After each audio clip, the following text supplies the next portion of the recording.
যখন লোহা আবিষ্কার হলো তখন কারো কোনো সমস্যা হয়নি। সেই লোহা দিয়ে যখন কুড়োল বানানো হলো তখনও কারো কোনো সমস্যা হয়নি। কিন্তু যখনই সেই কুড়োলের ভিতরে একটা গাছের ডাল লাগানো হলো তখনই বনের সকল গাছ ভয় পেয়ে গেল।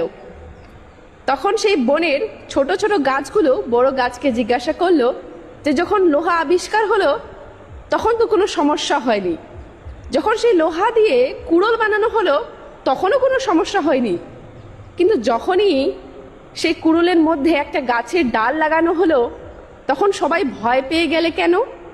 তখন সেই বনের বড় গাছগুলো বলল যে যখন নিজের কেউ শত্রুদের সাথে মিশে যায় তখন অনেক বেশি কষ্ট হয়, কারণ ঘর শত্রু বিভীষণ অনেক বেশি ভয়ঙ্কর, সব কিছু ধ্বংস করে দেয়।